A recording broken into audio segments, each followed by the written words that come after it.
So your name is Heather, and Yes. I met you on Instagram. So what's your handle? I am Whole Foods meat-based Heather underscore Heather. Okay, Just awesome. updated that, so I had to think about it. So I'm like super excited to hear your story. I mean, there's not, I don't always run into women of color who are, eating this way. So I'm really curious as to, what your experience is like, how you came to this, and what's your, your healing story, or do you have one yet? I do. I can't even believe that I feel like I just looked up and it's been almost 2 years since I've been eating mostly meat. My story is interesting. I, well, let's see. Should I start with starting with carnivore or starting pre-carnivore? I grew up pretty healthy. My mom, she's from Trinidad, and she was definitely the mom who cooked every day, and she made sure she was a working mom, but she made sure that there was a protein, there was a starch, and there was like a leafy veggie in there. So we rarely ate, fast food. When I got it, it was like, oh my God, McDonald's! It was huge.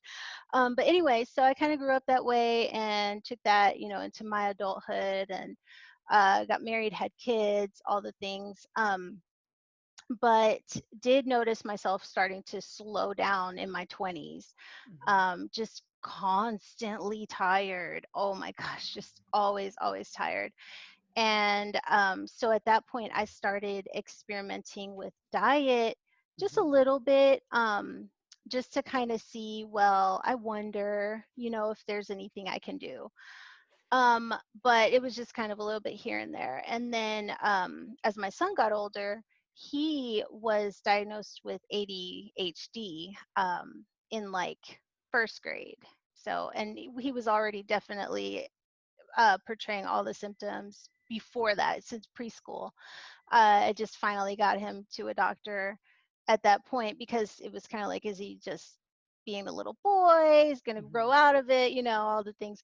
So we went conventional medicine. And even back then, I knew like I really did not want to put him on medication right away. I wanted to try whatever there was that I could try. So I kept asking this psychiatrist that we saw. He actually kept asking me, "What do you want to do? What do you want to do?" And I kept saying, "Well, what can I do? What are my options?" And of course, for him, it was, "You can try this here Ritalin. That's the option." And so I said, "Well, can we get some counseling? Is there something we can do before we jump to that?" And he did. He gave me a referral to a counselor. Didn't do much. He was so, so, so young. So finally, just after being called up to the school over and over and over, I finally succumbed, and I was like, okay, I can't have him be kicked out of school. So we put him on the medication. Mhm. A couple of years later, my search didn't stop. We did find another doctor who was willing to check him for food intolerances. And that was the first, like, mind blown.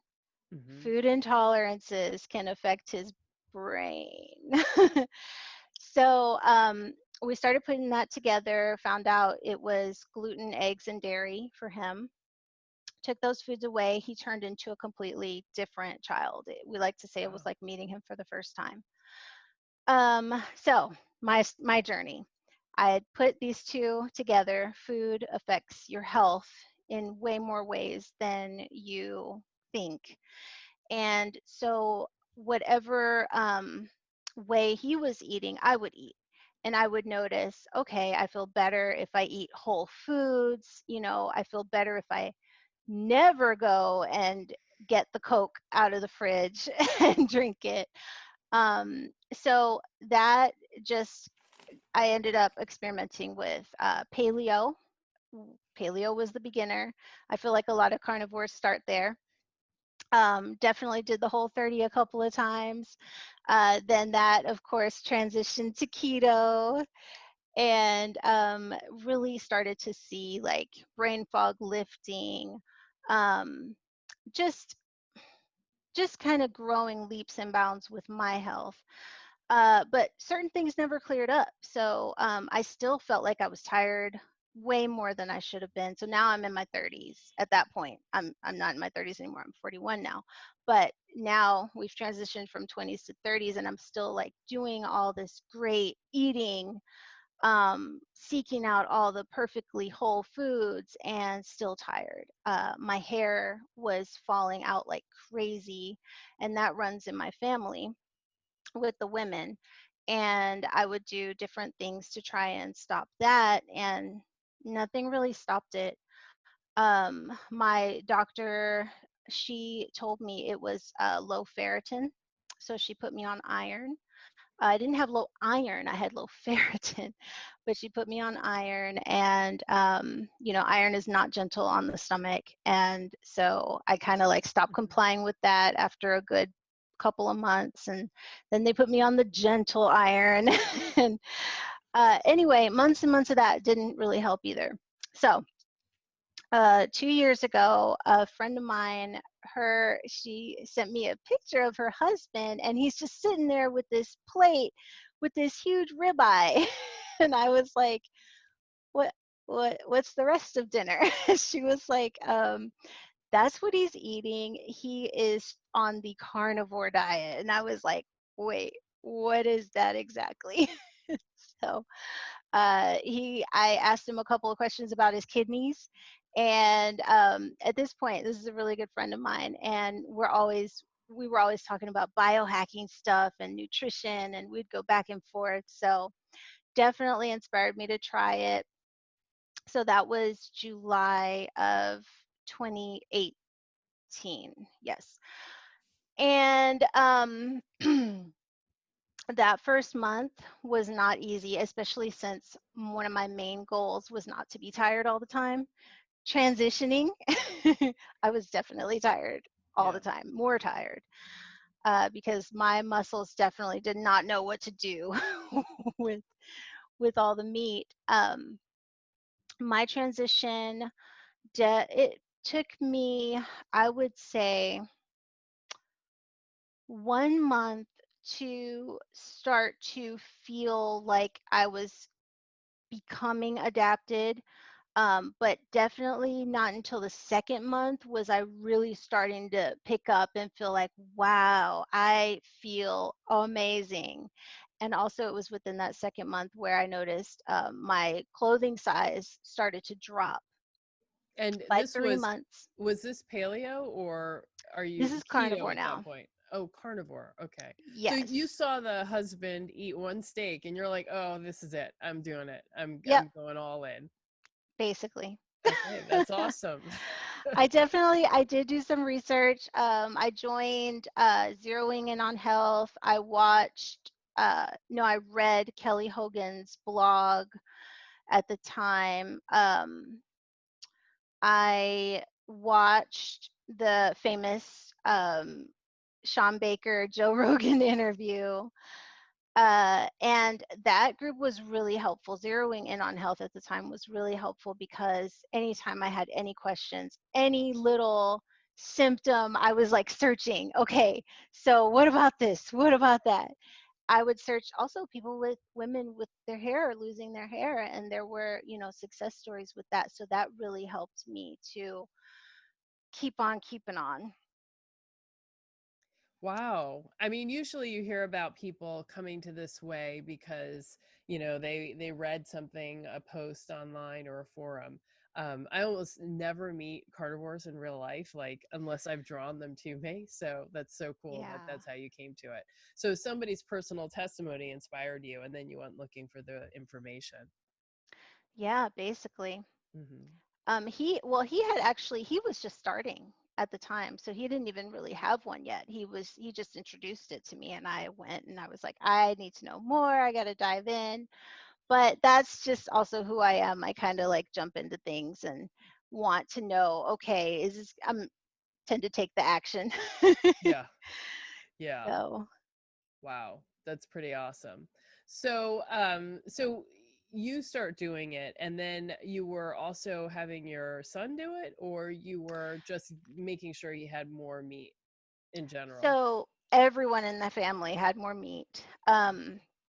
For a year out of the last 2 years, he was carnivore with me. And Okay. that's because it was just me and him at the time. His older sister was off in college, and she is a picky eater. I would have definitely had to cook other things. Hmm.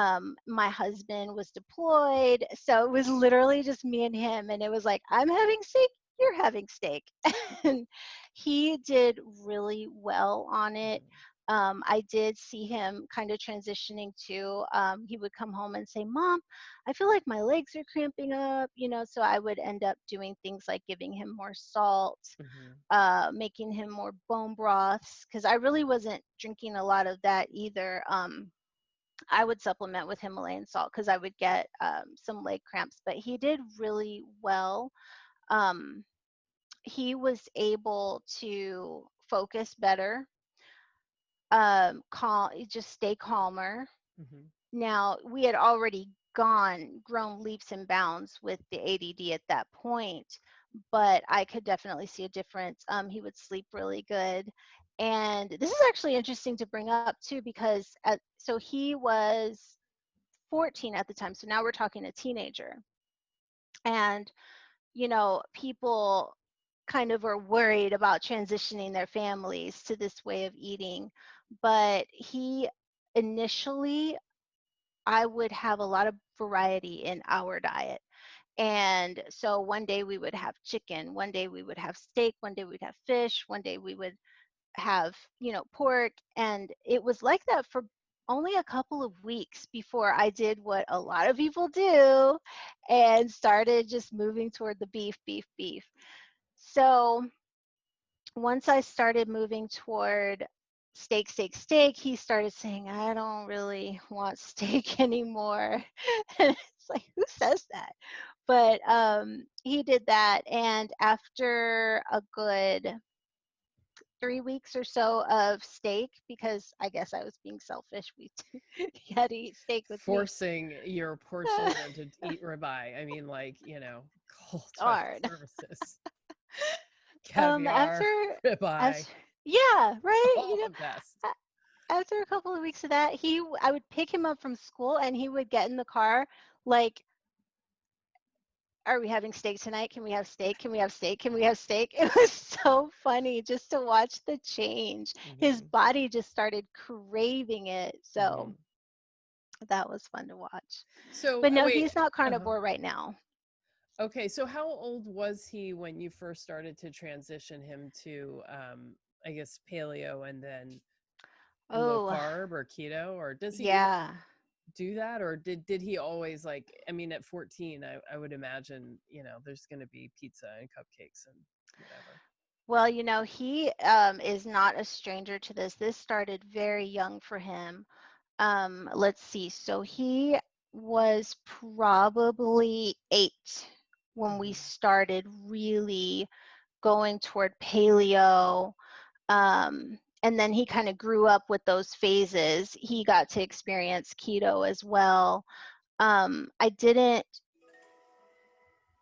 I didn't see a huge difference with him actually being in ketosis and him not. It really was a matter of just make sure that he's not getting the things he's allergic to, and um, making sure that his foods are whole and not processed. Along the So way, I'm though, sorry, at what point in time was it that you pulled out the gluten? Because that was the point in time when you said his ADHD improved. yes, Okay. that was about 7. Oh, okay. So even before paleo. Hmm. Right, right. Okay. Yes, Wow. yeah. Okay. So Hmm. you've had a good long time to see the effects as they evolved, and, like, Yeah. clearly the effects did not return without this. No, he's 16 now, and it's not. He still is needing to. Um, he doesn't need to be reminded to sit still. He can sit and he can listen. He can focus. He he's a different thinker. at this point, and that's all it is right now. There's no symptoms to be managed. There's no, something's up with you. It's just I can see his thought patterns that are different. Hmm. And it's pretty amazing to see, the way his brain works. But um yeah, so we took those away at around 7 years old, saw a huge difference. And somewhere along the way, I think with all of the gut healing that ended up happening, he's now able to tolerate the eggs and the dairy. So yay, win. It's just the Nice. gluten now. Yeah. Wow. So does he like occasionally, eat pizza and regular stuff, or is he really strict with limit? No, he will. I will let him have pizza. He'll have a gluten-free pizza.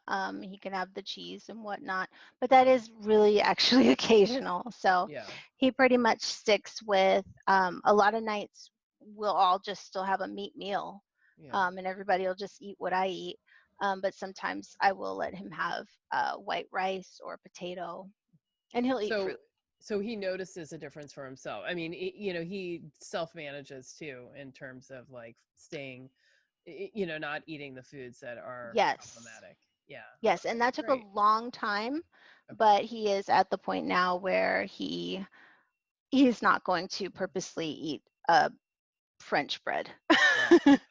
Well, he wants to feel good and Yes. recognizes, right? So, Hmm. okay, so for any parents who might be listening, having some guidance about how you might go about getting your kids on board, I'm sure that they appreciate hearing this from you. Hmm. Was it difficult or along the way? Because I It know I was, was a fiend for candy. I don't know if yeah. it worked in my household. So he was so young when he transitioned and these things got taken out of his diet that he didn't understand, and he couldn't put two and two together as in, when he was fully in when he was fully in it, he was having fun. Bouncing off the walls for him was fun, and so he couldn't understand Right. why that, was a problem. So um the first week was very easy. We just packed his lunch with what we knew he could eat, what was safe. And by that weekend, so it was like Sunday to Sunday, that's when we could just tell, like, this is a completely different child. He was himself, he was happy, but yet he was calm and able to articulate things. And if he, misbehaved, it was like, Paris, don't do that, or you're in trouble for this. And he could handle it. And whereas before, it was just, he could not control himself at So all. all of this within 1 week. I mean, you saw that 1 week, dramatic a change. one Wow. week. Hmm. Yeah. Yeah, and Nice. he had been on medication, different ones, for a year. So each one we couldn't bear the symptom. Excuse me, we couldn't bear the side effects. The last one put him in the hospital. Oh God. Yeah, he had his heart palpitations were he had gotten heart palpitations were just so they it was I would put my hand on his heart and I could feel it skipping beats. Hmm. This is when we put him in we took him to the doctor, and that was it. We were like, I don't care what happens. I don't care if we have to pull him out of school. He is not going to be on medication anymore. And that's Right. when we went to that new doctor who did the blood tests and we found the sensitivities. So, Nice.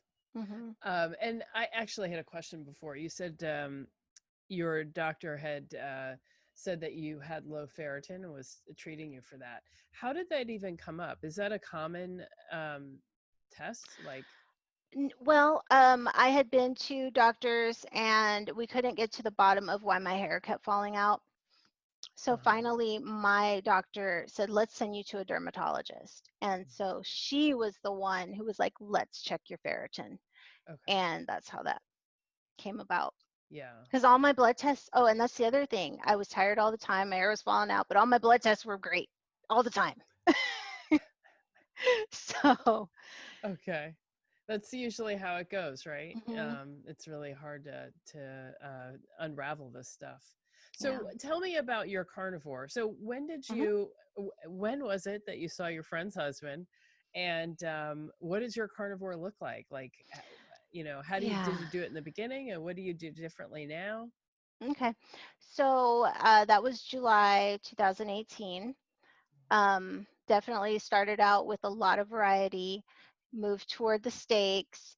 Now I eat, my staples are beef, and in that subcategory, ground beef, usually like a burger patty, um, steak, and chuck. I'm eating a lot of chuck now, Hmm. and slow cooking it a lot. Love oxtails. We've talked about that on Instagram. Yeah, absolutely. Yes. And then chicken. I love chicken thighs and chicken wings. Um, this morning I had salmon, but that's pretty rare. I feel good on it, but it's just, I'd rather just have a steak. Absolutely. So I go in and out of dairy. So right now, I am experimenting with, if I cut the heavy whipping cream out of my coffee, am I more hungry during the day? And I've noticed that I am. So I feel like that maybe was taken away with my intake of, the actual just high quality meat, because it was suppressing my appetite a little bit. I still drink coffee though.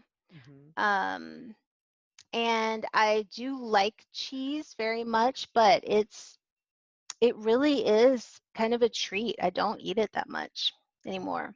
But starting out, all the cheese, all the heavy whipping cream, um, and it All the didn't bacon, seem, right? oh, and yes, I still have bacon. My bacon is definitely a treat. I don't like have a bacon meal so much, but if I do get hungry for a snack, I will eat twice a day. If I do get hungry for a snack, I will go for a couple pieces of bacon. And And so you just said that do you normally eat one meal a day, or is that what you two, do? Or oh, I ate two. okay, two. So I'll eat super early in the mornings. I've been getting up really early, so I'm eating at like 6. I'm Mhm. not fasting in the morning. I have in the past. Um, a few months ago, I was like, although I do feel so much better, I feel like my energy could even be better. What would happen if I woke up in the morning and didn't just have coffee and I actually ate a meal, then had the coffee, and then did the thing? And that actually did make another slight difference. So, all the time just tweaking these little things, it's really interesting to see how you can get even better when you think you're great. Yeah, absolutely. I know it's surprising. Like I never really knew how much better I could feel. So as I continue to eat this way, it's just sort of surprising. Like everything that I think is the superlative, it's not. And so it Yeah. makes you wonder, like what is the maximum? How much better can I feel? Hmm. So, Yep. and what about your husband? Is he also now eating this way, or? So he did try it for about a month when he got home.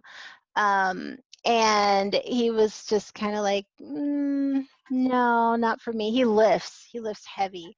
And he was like, yeah, my performance is suffering. So he was like, no. And then I think for him, it was just that transition period. Yeah. So, but because of that month, it's easy for him to have just a steak for dinner or just to have whatever I make. I don't really add carbs to dinner for them every night. I do maybe a couple of times a week. So Hmm. throughout the day, he's eating what he wants, and he's a good eater. He'll eat fruit. He does stay. He's been through this whole 10-year long journey, so he's very good about sticking to whole foods and whatnot. But Hmm. no, he's not carnivore. I'm the only carnivore in the house. Yeah. They're just Man, heavily meat based. Well, it's too bad he didn't go like just a couple more weeks, because I've Yeah. read like Dr. Finney and Volek, like they've said that the adaptation period for athletes is about 6 to 8 weeks, and it's like he stopped just short of like getting past that Interesting. period. Yeah. Huh. So you might Okay. want to I'm gonna look tell him up, that. yeah, well, look up some of their articles where they do that kind of research, and Hmm. so maybe he'll reconsider. Yeah, he just might. I've been working on him, so Yeah. we'll Because if that see. was the first time he went into ketosis, it's rough. I know when I started, it really was like 6 weeks before I really kind of started to feel really good. Hmm. So now it doesn't take that long if I ever go out of Hmm. ketosis. Um, but Yeah, and speaking of that, throughout this almost 2 years, so it's been a year and 10 months, I have not been 100%. At Mhm. one point, um, I don't know when this was, it had to be early last year. I said, you know what? I feel so good. I don't think I need to be carnivore anymore. I'm just going to eat all things. And I did. And I didn't feel bad initially. Like I went a few days where I was just like, wow, I'm cured. And no, I was crawling right back to carnivore within 7 days. Wow. So Okay.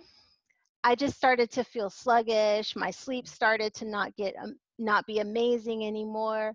That feeling of calmness um, eh, was going away. I noticed my stress levels were creeping up. And I was just like, no, I don't like this. I don't like this at all. And then also, like, throughout, I went through periods where I would eat all meat and chocolate. So and I want to make sure that I'm 100%, with everyone watching me. It's like I don't want people to think, oh, she did this for 2 years and never ate one piece of anything but meat. No, I definitely, it's a process. And by going back to those things, I learned each time this really isn't for me. Like, this is not optimal. And so that was my learning curve. Yeah. Hmm. That's funny that you would say that, because I think a lot of people who go keto, as they do it for longer and longer periods, just sort of naturally drift towards carnivore. You just kind of lose interest in vegetables. Mm-hmm. So it's not that they're not having any, but it's much smaller. And I feel like for me, I sort of evolved so that by the end I was, eating my carbs in dark chocolate, Hmm. wine, and steak and beef. So Yep.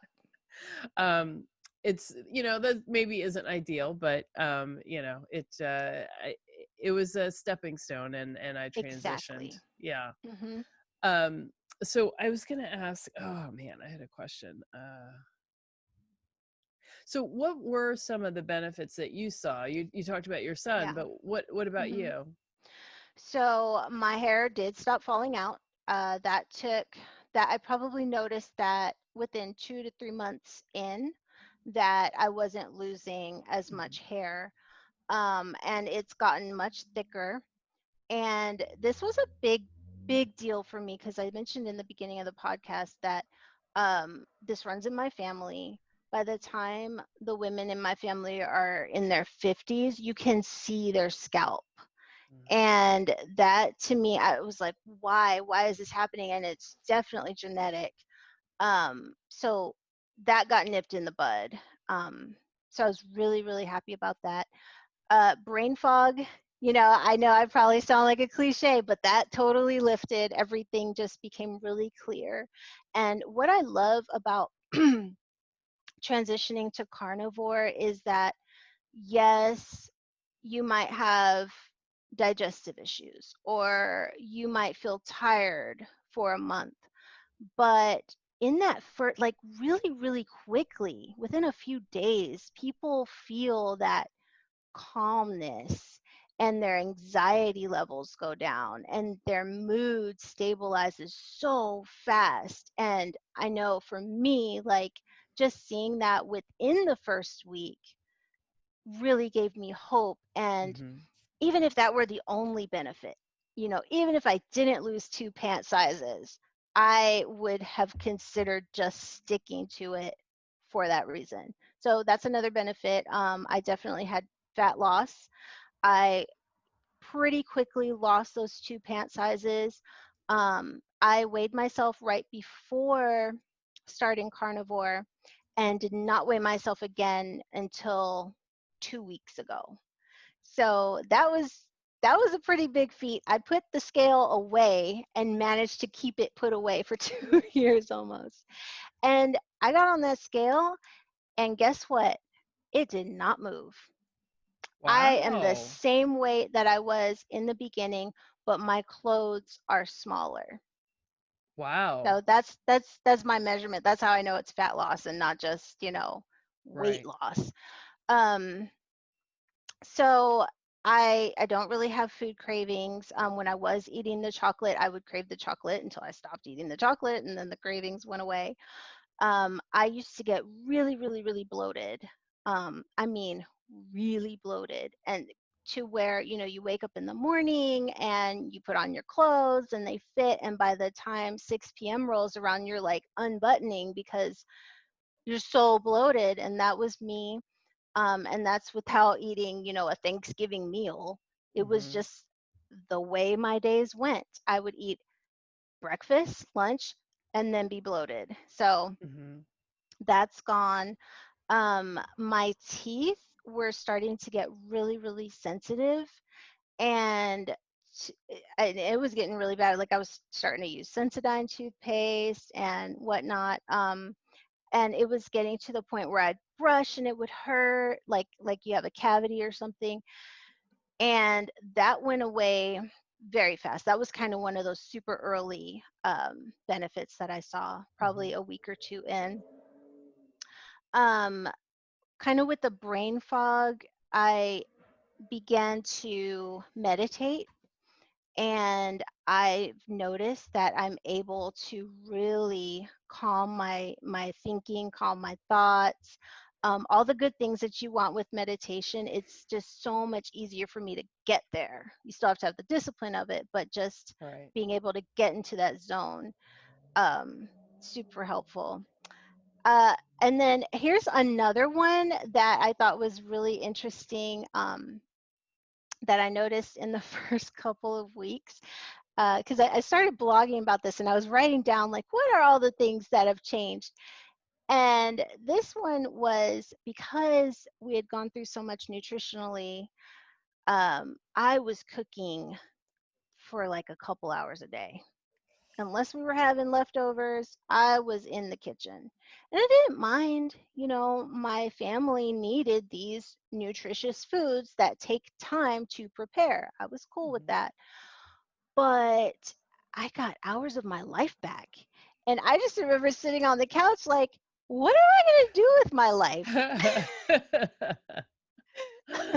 And that was just kind of a hidden benefit that I don't hear people talking about, and I guess it just depends on where you're coming from, but I was coming from constant cooking just to, Mhm. stay, just to keep up with the Mhm. nutrition. Yeah. Right. I used to, spend so many like 4 or 5 hours on the weekend, like shopping, Hmm. chopping stuff up, preparing it, all of that. And yeah, all of that's over now. Yeah. Yeah. And, I remember just, okay, well, I'm going to try meal prep instead of, spending so much time in the kitchen every day. That didn't feel better. Hmm. Spending an entire day on the weekend meal prepping Yeah. to me was not better than the hours in the evening. So, Yeah. Wow. Okay. So, mhm. you've painted a pretty interesting picture. Would you say there are any downsides to carnivore that you can think of? Maybe just the transition phase, and that of course depends, varies person by person. For me, I'll just tell the world right now, I had the diarrhea. I didn't have the constipation. Well, actually, that not every people think they have constipation, but Right. I had that, and that lasted.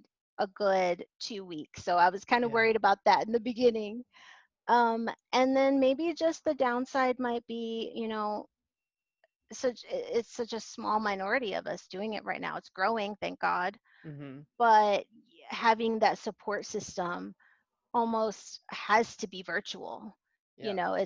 It's harder. I saw that you're getting together with the meat eaters in NYC, which I Yeah. think is amazing, Yeah. but you know, you don't really have that, and you have to kind of learn to rely on online sources and, meeting people through Instagram and through the Facebook groups. So Yeah.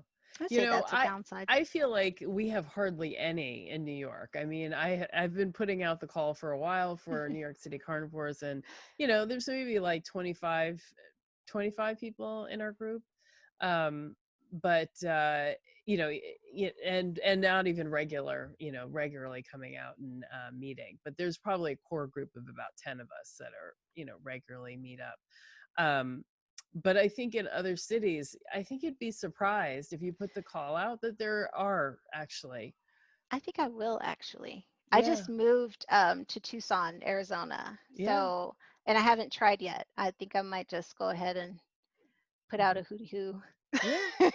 I don't know, a meetup.com, or I Yeah. don't know how you might do it, but yeah. So you said something about a blog. Do you still keep up your blog, and where do people find you and hear more about your story? Because I know there's got to be, like, I know so many women who's are struggling with kids who've got ADHD. I know more people are going to hear that part of your story. Yeah, so I just started my blog up and it's called wholefoodsmeatbased.com. Mm-hmm. And it's a skeleton right now.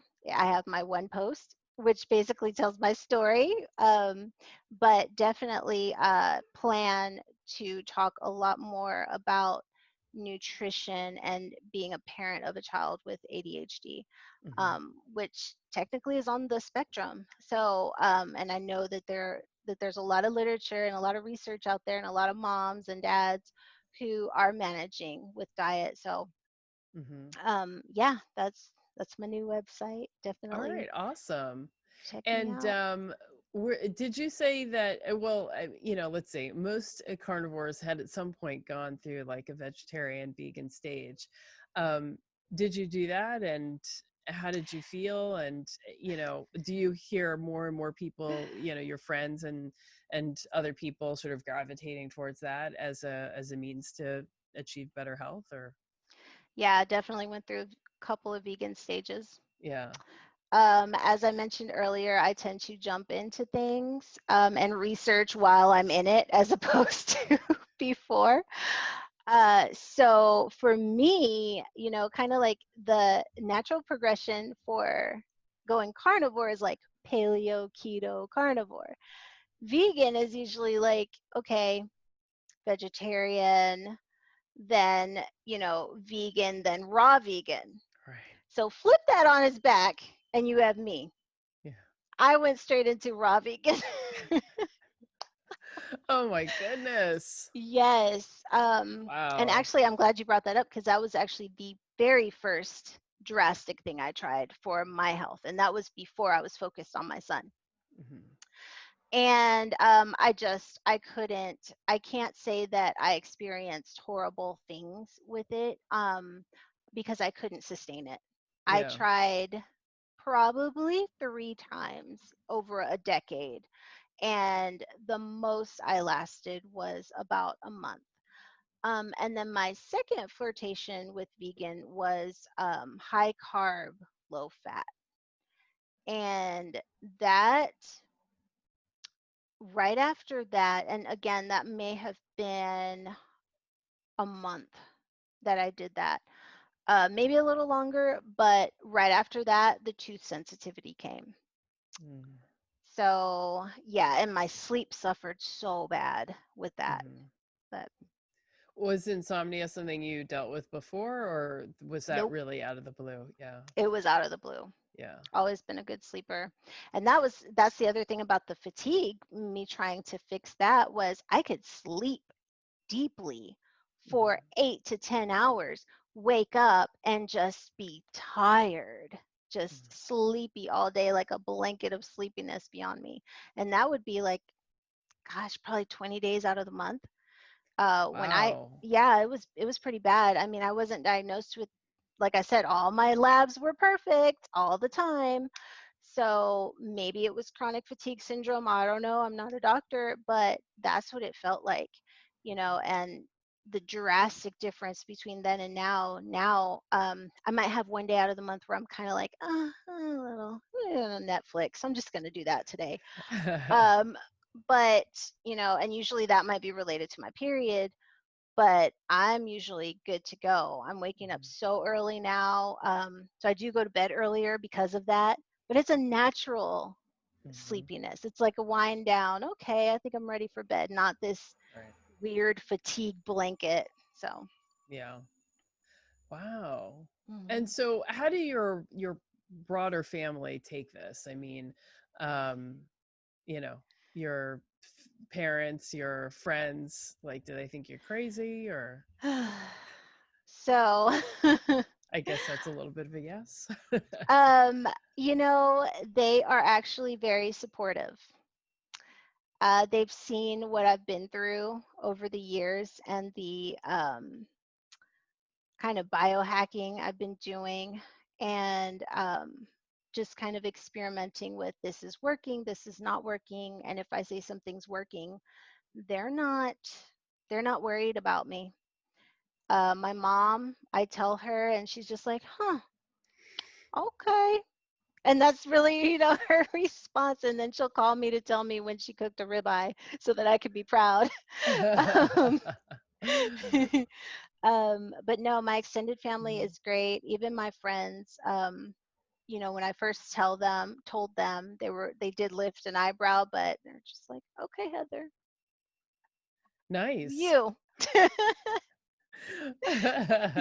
I'm so glad to hear such a smooth and easy transition because so many people, like, they have doctors who are threatening them, friends and family that are either trying to tempt them or, sort of mock the way of eating. They had all kinds of transition symptoms and stuff. So, like this, what you're telling us is that, there's another way. It's not terrible necessarily. Yeah, And you enjoy it's, it more than vegetarian and vegan, huh? oh my gosh. Yes. I mean, butter. Thank God for butter. Love Mm. butter.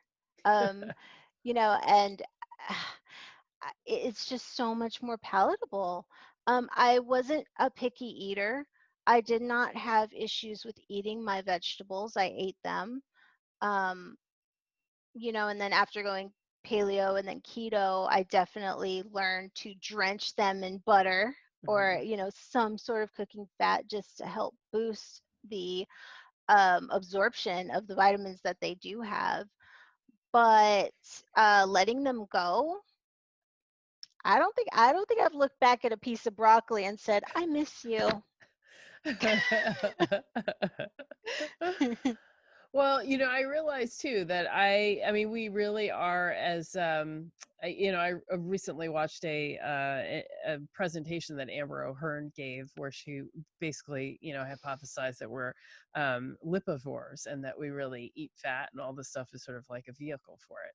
And I was like, yeah, I get that. And so in that Mhm. sense, I miss vegetables as a vehicle to get, Mm. the stuff inside me. So like I'm not really like a smooth and creamy person. So like any kind of dip or something, it like it needs something crunchy. So that's where the pork Yeah. rind comes in. But yeah, it's the Uh-huh. fat we're really going for. Exactly. So, do you find yourself like, well, for one thing, do you eat organs and do you tend to experiment in the kitchen? Like, are you kind of looking into more ways to prepare meat?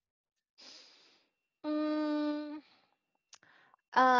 so I do have the benefit, not to toot my own horn, of being a really good cook. So I did actually notice that a lot of people are like, okay, eat meat, got it. well, how do I cook it? You Yeah. know, I didn't have that. Doing, I love my pressure cooker, but I have the old school pressure cooker. I don't do the Instapot. I have killed 3 of them. Wow. Yeah, and also they're not big enough. So I broke out the old school pressure cooker with the thingy on top that you're afraid Yeah. of because it makes lots of noises. Um, and I do a lot of like chuck roasts in there, and I like to cut it up into stew meat. Organs, I am not opposed to them. Um, I love a good cow tongue. Liver is fine, but I don't seek it out. This weekend, I actually did go grab some liver because I want to experiment with a pate, making that myself. So that will be an experiment. I haven't done that before, but I'm not heavy on the organs as of now. Hmm. That might change depending on how this pate comes out. Might have I to be a just weekly use a staple. lot of fat. My So approach I bought is some duck one fat. pound. Okay. Well, 1 pound of the liver and 1 pound of whatever fat you're going to use. Okay, so That 1-to-1 was, ratio. yeah, Gotcha. yeah, and plenty of salt. Okay. Um, so, okay, wow, that's really cool. And are there any supplements or anything else that you take, or? No. Um, I stopped taking supplements in the beginning. I Hmm. stopped in the beginning. I was taking vitamin C. And once I started learning about how being a carnivore kind of lowers your need for it, I started lowering my dosage of it just to see, okay, am I going to get sick like I always do right around now? And that wasn't happening. I think I may have gotten sick one time over the 2-year period. And no, I don't take supplements. I did supplement with the Himalayan salt though in the beginning, and sometimes will still. If I feel a little bit like if I stretch and feel like I feel a cramp coming on, I'll go get some Himalayan salt Yeah, and put like an eighth of a teaspoon and guzzle some water. nice. Hmm. Wow, okay. So this sounds super simple and easy to me. So are you going to be like sharing, I mean, since you're such a good cook, are you please going to be sharing some tips and tricks? Because Yes. I'm almost entirely self-taught, and I've had so many people like message me and be like, "Oh, this steak looks so good. Can you give me a recipe?" And I'm like, "I don't, what, a recipe?"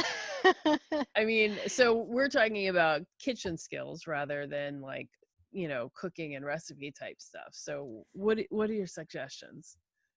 Yeah, cooking skills. Oh my gosh, just knowing, I would say for a beginner carnivore, just knowing which cooks need which meats need low and slow, and which meats need fast and high.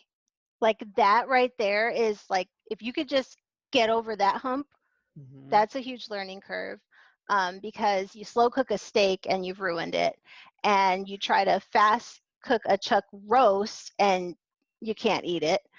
Um, Definitely just learning the way around either the slow cooker or the pressure cooker or the Instapot. Yeah. Well, I'm like in love with my air fryer right now. So one of my favorite things is to get a chuck roast and I cut it into little, cubes, like chunks. I call them my chuck chunks, and cook them really quick in the air fryer at a high temperature.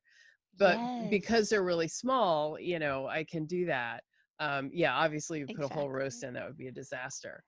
So, and I've even now come to do a ribeye that way, which I feel is like sacrilege. I mean, this is like, the thing, the steak, yet I'm cutting it up in a meal that's really appropriate for a toddler. Um, but it's so good. It's my favorite way. Yes, I have fallen in love with the air fryer as well, very quickly into eating this way because it's all the rave in the carnivore community. So I had to go and get myself an air fryer. I'm at the point now where I think I need two. I need two air fryers, and I have the biggest one. So So literally right now, and I do plan on blogging about this, and I'm going to say it so I make sure I do it. Um, so now it's in writing.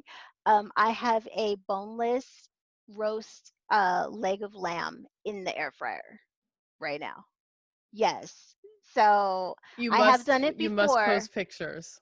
So I know it's going to come out good, but I will. I will post pictures. I'll post the recipe. I'll post the times, all of that. Oh God, that's awesome. Thank you. Yes. So, yeah, that's super helpful. And now, so you said you were Jamaican. Or do you feel like there are any foods that you kind of grew up with that you miss, or is there a way that you've been able to approximate some of your favorite dishes? um, yes, Trinidadian. My mom's from Sorry. Trinidad. That's okay. That's okay. Might not seem like a big deal, but No, I know it it is. is. It is absolutely. Um, so as long for as long as you can have your curry, you're good. So I never really stopped making curry. So you curry chicken, you curry beef, you can curry shrimp. So that is a spice or a group of spices. I do still incorporate pretty much all the spices. So But I when they have make curry, found is there usually sugar and flour in it, or not for us, okay? not for us. And I always used to wonder, how do you get this kind of thicker if there is no flour? But you just kind of reduce it. Um, so I do keep the curry. I love McCormick curry powder. That's my favorite. But no, in the Trinidadian curry, you do not add sugar like with the Thai. So I keep that, but I don't. I find myself not cooking it as often. In the beginning, it was like, thank God I can still have curry because you just don't have to have the rice and you don't have to put potatoes in it. Um, Roti is bread. Hmm. Um, I think I might. I don't actually miss it. I'm thinking about it right now because you brought it up. But I think maybe I psychologically, look back at it with really fond memories. Hmm. But why was it so good? Probably because it was buttery. Hmm. Well, I always thought the stuff inside it was what was good. It's just helps me hold everything together. Hmm. Yeah. That little blanket Yeah. burrito. Yeah. Well, I guess every culture has like, some sort of bread, encasing meat kind of thing. And Yeah. there's just different ways of like doing it, whether it's an empanada True. or calzone or whatever. Hmm. Okay. Yeah. But other than that, not really. I get to keep a lot of things. My mom, she would cook stews, she would cook, the curry. Um, I don't there isn't anything that I really miss. Hmm. Mm-mm. That's okay. That's good. But Hmm. being able to have your curry, I mean, that's actually a pretty big thing, in Yeah. my opinion. Yeah. Hmm. And once well, I'd heard people talk about oxtails, and of course, I live in New York, and there's lots of really great Good Jamaican, access. yeah, definitely Jamaican and Trinidadian, and everything. So um, I had heard people talking about oxtails, but for whatever reason, never got any. And so I decided to make some for myself, and oh my God, I was like, how did I not ever have this before? I'm Yes. insane. Hmm. So I kind of went on a kick for a while. Yeah. So how I do was you make proud of sure? your kick. I remember your pictures. I was like, yes, yes, heart, Yeah. heart. Yeah. So and are you a person that has like does a more higher fat carnivore, or do you do the higher protein, or does it matter to you? Do you kind of just go with whatever you feel? Do you count macros? No, Hmm. no.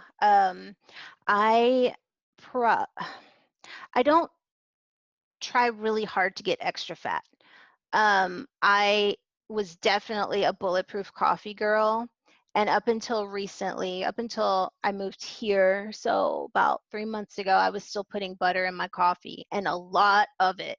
Um, But it wasn't because I was like, oh, I need more fat, I want to get into ketosis. It was because I just love it. Yeah. um so I've been indulging lately, and it's starting to show, and I have to stop too. And it's just like the amount of butter keeps growing and growing, the exactly. incredible taste of it. I'm like, and I blend it, because before I would just sort of Mm-hmm. stir it up, and that's not the same thing. So No. yeah. So sorry about that. Yeah, I totally get it. Yeah. I'm cutting out myself. Yeah, I made it up to a half a stick of butter in my nice really big cup of coffee every morning, and if it wasn't that, it was a quarter cup of cream in there. Um and cutting it out really,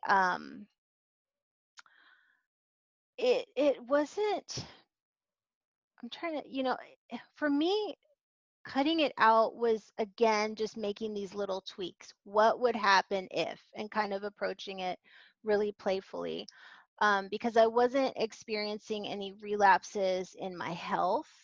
So it wasn't like, I'm having this reaction to dairy, I'm going to cut it out. It's just, how much better can I be? And Hmm. that, I think, is something that I'll never stop aspiring to. But I do go for the fattier cuts of meat. I don't use much cooking fat. Um, other than again putting that butter in my coffee. I I don't eat many eggs either. So when I do use butter to cook, it is because I'm making an egg or two. Hmm. Eggs for me are definitely, I guess I should have touched on this earlier. I cut that out at one point in my journey. I cut out eggs. This is before carnivore or anything like that. And I noticed that my fatigue let up a lot. So I feel like they were pretty Hmm. inflammatory for me. So even now, having been through that and knowing it, if I might put an egg on my steak once every 2 weeks. I'm not getting a lot of eggs. So I'm not really using a lot of cooking fat because, you don't, I don't need to add it to a ribeye when I'm cooking it. I don't need to add it to my stews. So that's something that is interesting. But no, I don't count macros. Hmm. All right, cool. So you make it nice and easy. Hmm. It Nice. definitely is. And, speaking of easy, I don't want to, people to think that my actual transition was particularly easy. I remember, we have a two-story house. I remember walking up the stairs and just having to like stop because like my muscles had no fuel during Hmm. that first month of them trying to figure out what the heck was going on. um so it wasn't, I definitely kind of went through it for a Hmm. little while, but I emerged. Nice. Well, I just meant that you don't overcomplicate it, because I think some of us, eh, sometimes in this area, people can get really complicated, and sometimes a little, vicious or judgmental maybe. Yeah. And so it's nice to hear that you can just eat what you feel like, and stop when you're full, and not count anything, and Yeah. and find a greater success in health. Hmm. So yeah, it sounds like you really came a long way. Yeah, Yeah. it's been a great journey. Yeah. So you started a blog. Is this just to tell your story, or do you want to do something bigger with it? Do you do consultations, or is this like totally outside your career and you're just. Yeah, it's right now, it's definitely totally outside of my career. Also, like you, new Meet RX coach. So super Awesome. excited about that. Thank Congratulations. you, thank you. Same to you. Um, So I'm going to put your link below, so okay. everybody should definitely, follow the link, go have a session with you, with me, or just hang out and meet RX in general. Yes, absolutely. This is not my first go around with health coaching. Along the way, I was a I was a holistic nutrition consultant, Um, and because I was just learning so much, and nutrition is something that is so interesting to me that I would read these nutrition mhm. textbooks like novels. And just being able to help my friends and family just was so, like you say, it just makes you feel so good to be able to Hmm. help someone to feel better. And now with this way of eating, with this being something that I've been able to stick with for so long and don't have any plans of stopping anytime soon, I feel like, it's time to share this with the world. People need to know, people Hmm. need to feel better. And if they're willing to take that chance, because it is like taking a chance, because it goes against everything that you've been taught nutrition wise. Right. It's completely not the food pyramid, it's not the food guide, it's not what a certified nutritionist would tell you to do. Hmm. And so it is taking a chance. And the more of us out here helping people to cross over and take that chance and make that leap, the better. Yeah, absolutely. Yeah, Mhm. we're a special breed that is willing to go like just way off the beaten path Yeah. and go against the stream. So Yeah. yeah, that's awesome. Okay, well, do you have anything else you'd like to share? Um, no, except one thing we didn't touch on is just for anyone out there who wants to start, um, don't undereat. Yeah. Don't undereat. Average is 2 pounds a day. Shoot for it, Hmm. Well, because that's that's the hardest part, I think. yeah.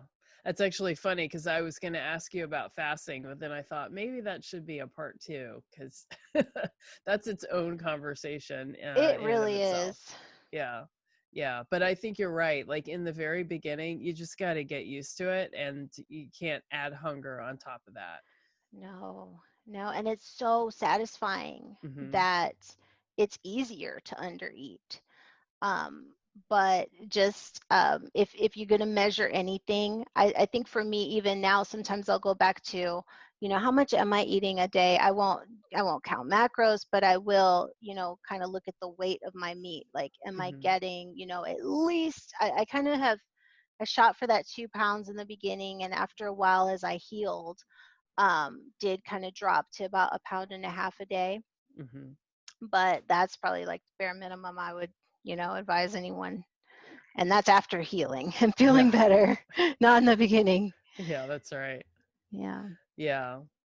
Well, that's awesome. Mhm. Well, so I definitely want to stay in touch and Yes. hear, what's going on. And I was actually wondering and kind of thinking about maybe having a small support group really for, some of the people that I've interviewed. And, I would love it if you'd be interested in being a part of something like that. Absolutely. Yeah. Yes, ma'am. All right, cool. So I'm gonna get it started. I'm a natural organizer, so I always have these ideas like, let's come together. Um, Perfect. yeah, and well, today or yesterday, we released a project that I'd come up with, which was getting that book, The Fat of the Land, read by yeah, like I guess I got together about 15 of us, carnivores, and got everybody to read a chapter and post the video on their website or on their Mhm. channel, and then created this playlist. So it helps to elevate all of us, and it Yeah. also provides a service of getting this book read that actually I've heard over the years people kind of request something like that. What a Yeah. great idea. Yeah. So it Mm. was definitely more work than I imagined. If It I had always really is. known, yeah, if I had really known, I'm kind of like, I don't know if I would have done this. But now that it's done, I'm really glad because I see like there's been a wonderful response of people really being Mhm. excited by the material. So if any of our watchers are interested, I'm going to put the playlist too for the link to the playlist in the description, and you can go see that as well. And that's a great book. Yeah. So, Yeah. good choice. Yeah. Thank you. Okay, so then yeah, I'm gonna be in touch about that, and I really look forward to having like a part two and kind of hearing how Absolutely. things are coming along with you. Sounds good. Okay, awesome.